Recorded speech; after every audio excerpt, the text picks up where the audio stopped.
મંડળ સમિતિના નવા અધ્યક્ષની ઉમેદવારી પત્ર આપવાનું અને એના ફોર્મ સ્વીકારવાનું. કઈ રીતે આજની કામગીરી કરી, શું કરી, કઈ રીતે આજે મંડળ બનાવ્યું?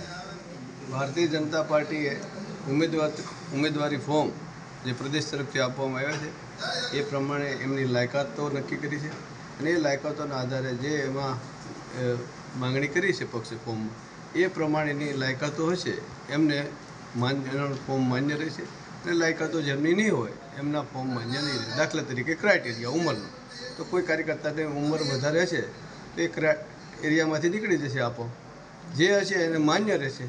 અને આ માન્ય ફોર્મોની યાદી તૈયાર કરીને પાર્ટીના પ્રદેશ કાર્યાલયે પાર્ટીના આગેવાનો સાથે બેસીને ચર્ચા કરીને જૂનાગઢ મહાનગરના આગેવાનો સાથે ચર્ચા કરીને પછી તેમની નિયુક્તિ કરવાની રહેશે.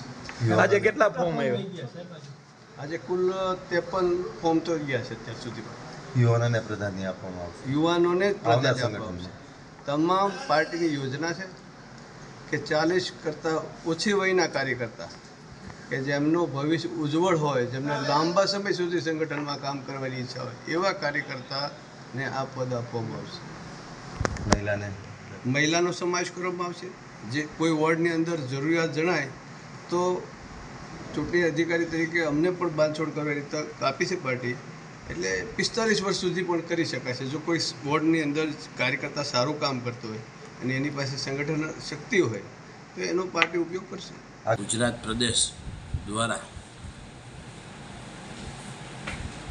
સંગઠન 2024ની સંરચના માટે ચૂંટણીની જવાબદારી ચૂંટણી ઇન્ચાર્જ તરીકે વનરાજસિંહ ગોયલ સાહેબ, સહ ઇન્ચાર્જ તરીકે વિનુભાઈ કથિરિયા,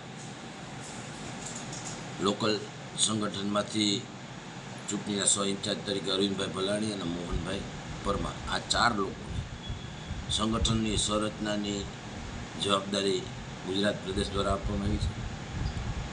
એના પહેલા તબક્કામાં પ્રાથમિક સભ્ય બનાવવાની કામગીરી પૂર્ણ થઈ, ત્યારબાદ સક્રિય સભ્ય બનાવવાની જે કામગીરી હતી એ પૂર્ણ થઈ. એનો બીજો તબક્કો અત્યારે સમગ્ર ગુજરાતમાં શરૂ થયો છે. એમાં બૂથ સમિતિ જે બનાવવાની કામગીરી એ પૂર્ણ થઈ ગઈ હતી.